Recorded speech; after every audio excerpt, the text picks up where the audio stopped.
नमस्कार, Haryana at 9 PM news channel में आप सभी का स्वागत है।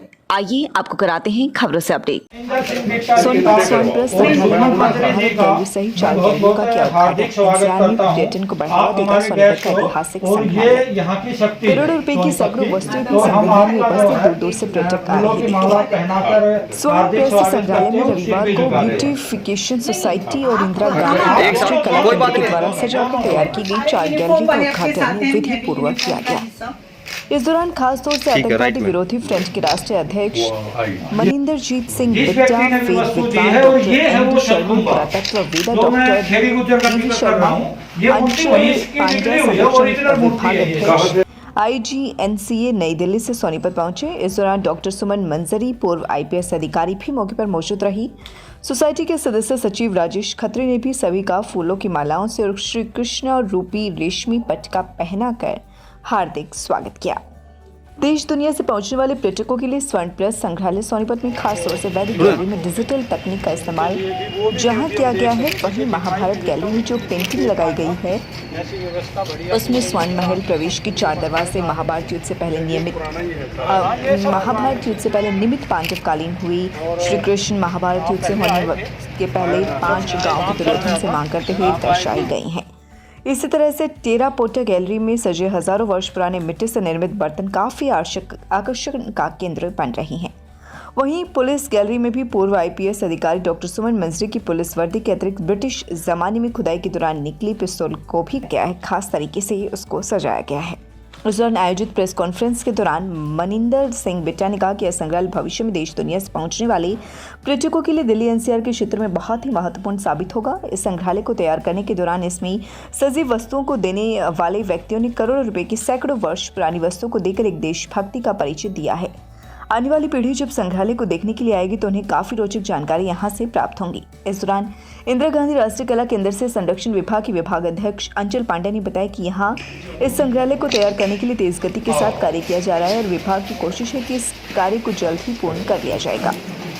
इस दौरान ब्यूटिफिकेशन सोसाइटी के सदस्य सचिव राजेश खत्री ने बताया कि संग्रहालय में खासतर 13 गैलरियां मौजूद हैं, जिनमें से अब तक 6 गैलरी का कार्य पूरा हो चुका है और 7 अन्य गैलरी कार्य प्रगति पर हैं। उन्होंने बताया कि जिले के लोगों द्वारा 100 वर्ष से लेकर 3000 वर्ष पुरानी वस्तुएं निःशुल्क उपलब्ध करवाई हैं, जिनमें कीमत 35 करोड़ से भी अधिक आंकी गई है। ब्यूटिफिकेशन सोसाइटी के अध्यक्ष एवं DC सोनीपत ललित सिवाज के नेतृत्व में संपूर्ण संग्रहालय तैयार होने के बाद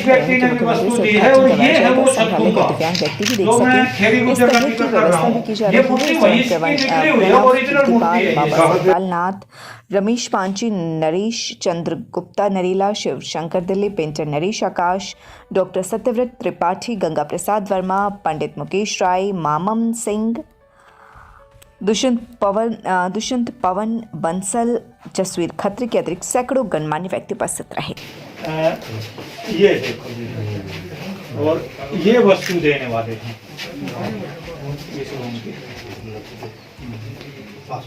हरियाणा पुलिस के जितने नंबर वाले सब हैं और ये देखो इन्होंने अपना पूरा IPS का वर्दी जो है वो दिया है और हमें इनको भी जरूर नमन करना चाहिए।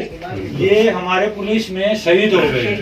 हरियाणा बहन जी ने, भाई साहब ने जिस तरीके से मेहनत की, पहले भी इन्होंने यहाँ बुला के दिखाया था, बिल्कुल नक्शा ही बिल्कुल बदल गया है और पुराना इतिहास, पुराना कल्चर, पुरानी संस्कृति, धर्म भी, आज़ादी की लड़ाई भी, मुगलों का इतिहास भी, कृष्ण जी महाराज का इतिहास भी बहन जी भी देख रहे थे, मैं भी देख रहा था। तपस्वी यहाँ आके जब मैं पहले आया था तो मुझे लगा कि हाँ पुरानी ऐतिहासिक हमारा सब समान है, इधर सब जगह है ऐसी ऐतिहासिक जहाँ पुराना इतिहास जुड़ा, पर जब अंदर जाकर के सब कुछ बताया गया, कहाँ है अपने और DV शर्मा जी जिस तरीके की संस्कृति के बारे में बताया गया, बहन जी के मन में भी आया, मेरे मन में भी आया कि हाँ शर्मा जी आइए ना, समय बहुत थोड़ा है, अब उन सब स्थानों पे हम जाएंगे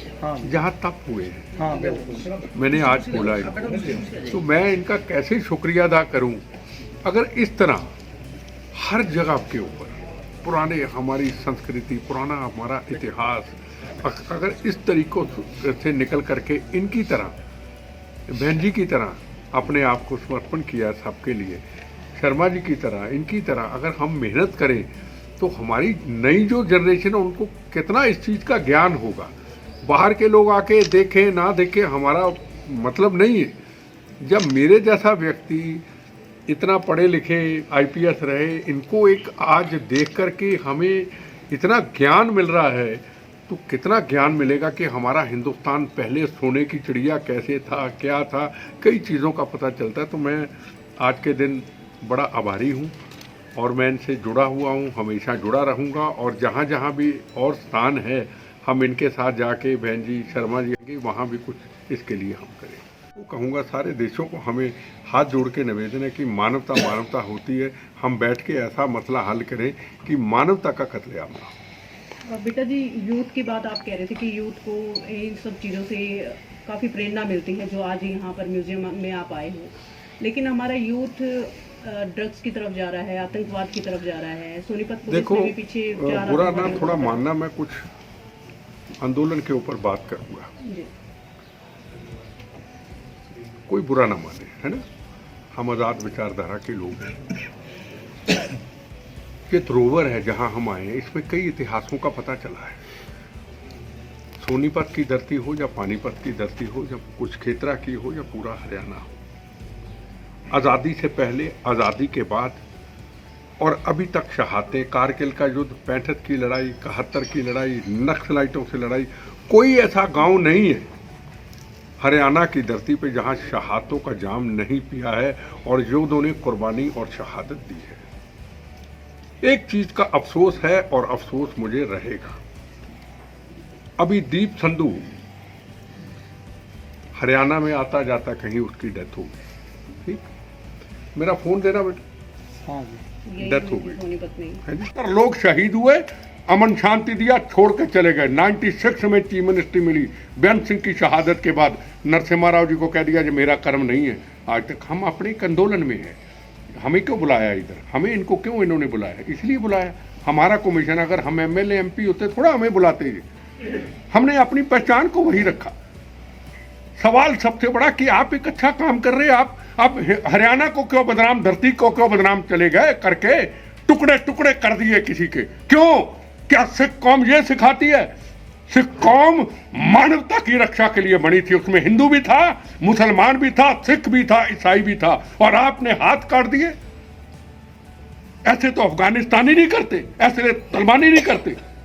और हमारी यहाँ की धरती के जिम्मेदार लोग, पॉलिटिकल पार्टियों के लोग और किसान आंदोलन के हमारे भाई चुप रहे। अरे योधों की धरती है, ये बहादुरों की धरती है, ये अपने मुल्क के लिए खून पसीना बहाना जानती है और बहाती है।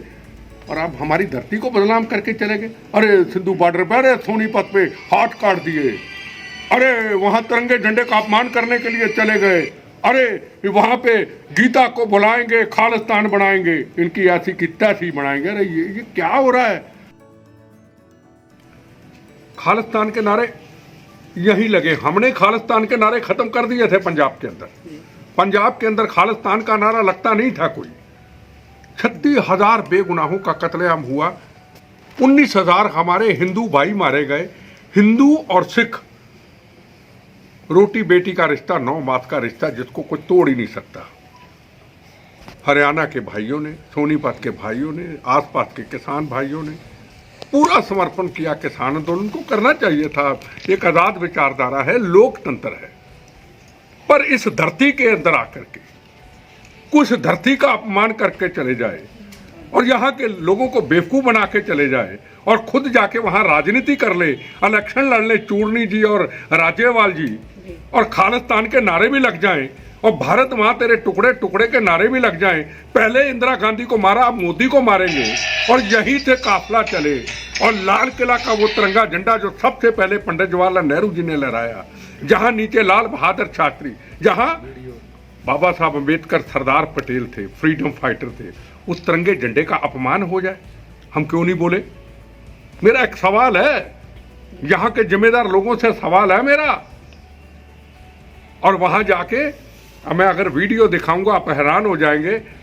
उसके भोग के ऊपर, उसके संस्कार के ऊपर क्या नारे लगे? गीता को बुलाना होगा, खालिस्तान बनाना होगा।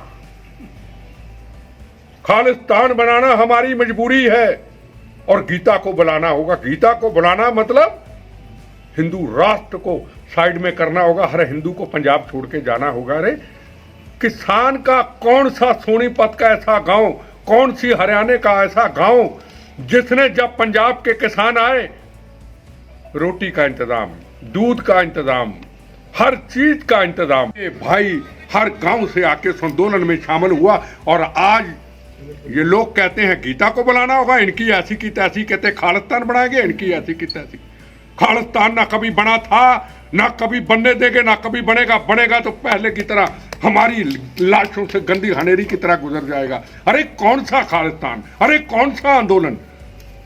क्या यहाँ के लोग बोलेंगे कि यहाँ किसान आंदोलन के मेरे भाई, मेरे पिता समान, मैं सिर झुकाता हूं कि आप इन चीजों का विरोध करोगे कि जिन्होंने कहा गीता को बुलाएंगे, जो आप कहते हैं कि खालिस्तान बनाएंगे, और इस धरती पे आकर के तिरंगे झंडे का अपमान करके चले गए। आगे से हमें सबक सीखना होगा। या तो राजनीति ना करते, या तो चुनाव ना लड़ते। भगत सिंह भी चुनाव लड़ सकते थे, चंद्रशेखर आजाद भी चुनाव लड़ सकते थे, वो बच सकते थे, राजगुरु सुखदेव बच सकते। उन्होंने कहा ना, फांसी का रस्सा, हमारे लिए फांसी का रस्सा जरूरी है, आने वाली जनरेशन के लिए भारत आजाद कराना। और ये लोग हरियाणा के लोगों को बेवकूफ बना के आप वहां चुनाव लड़ने चले गए। क्रांतिकारी कभी चुनाव नहीं लड़ते, कभी क्रांतिकारी चुनाव नहीं लड़ते, अपने मिशन में रहते हैं। हम क्रांतिकारी नहीं है, पर हमने जब चुनाव लड़ा था, हमने मौत का कफन बांध के लड़ा था। हमने चुनाव नहीं लड़ना था। हमने क्या कहा था? नरसिम्हा राव ने कहा था पंजाब में लोकतंत्र लाना है, बहनों के सुहागों को बचाना है, खालिस्तान नहीं बनने देना है, पंजाब हिंदुस्तान से टूटने नहीं देना है। हमने बहनों के सुहागों की रक्षा के लिए, बच्चों को यतीम होने से बचाने के लिए, खून की नदियां बहती थी उसको रोकने के लिए, पंजाब में हिंदू भाई हमारा पंजाब छोड़ के ना जाए, उसके लिए मौत का कफन बांध के चुनाव लड़ा है। वो राजेश जी और उनकी टीम जानते हैं। लेकिन आज मैं बहुत खुश हूँ। मेरी 30 साल की जो एक उधेड़ बुन थी, जद्दोजहद थी, वो पूरी हुई। जब मैं इस शहर में विवाह करके आई थी तो जो भी मुझे कहता था, एक कहावत यहाँ की प्रसिद्ध है कि दिखुसु पाटे तिगने आई सोनीपत ब्याह रखी। मुझे लगा ऐसा सोनीपत में क्या है कि जिसको ये कह रहे हैं। तो अभी तक मैंने सोनीपत का शरीर देखा था, आत्मा जो है आज यहाँ देखने को मिली।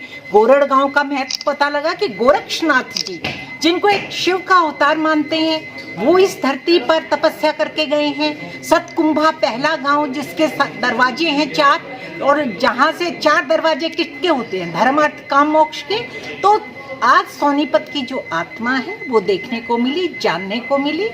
मेरा आपसे भी अनुरोध है और मैं एडमिनिस्ट्रेशन से भी बात करूंगी कि स्कूल के बच्चे जितने ज़्यादा से ज़्यादा आकर देखें, अपनी संस्कृति, अपने इतिहास, अपना धरोहर, अपनी विरासत को वो पहचानेंगे तो एक आत्मविश्वास।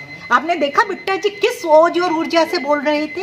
वो ओज और ऊर्जा किसकी थी? धरती माँ की। तो ऐसे ही जो बच्चे यहाँ पैदा हुए हैं, जब सोनीपत की शक्ति और माँ के बारे में उन्हें पता लगेगा कि हम किस मिट्टी से हैं और उस मिट्टी का कितना स्वर्णिम इतिहास है, तो आगे आने वाले समय में जो 1-2 पत्रकार कह रहे थे ना, और आपने भी पूछा था कि अपराध अधिक है, यहाँ नशा अधिक है, तो यहाँ पर अब नारायणी नशा होगा यदि बच्चों को हम यहाँ भेजेंगे, और ये अल्पकाल के नशे से बच्चे दूर होंगे। Tulip Hospital, Sonipat, Department of Urology. We are excited to announce that a well-reputed senior doctor has joined us in Urology Department. Dr. Gaurav Singh Randhawa, laparoscopic uro-onco-surgeon. OPD timing morning 9 a.m. to 10 a.m, evening 1 p.m. to 7 p.m. from Monday to Saturday. 70-565-11111। लगातार खबरों से बनी रहने के लिए channel को like, subscribe और share जरूर करें। धन्यवाद।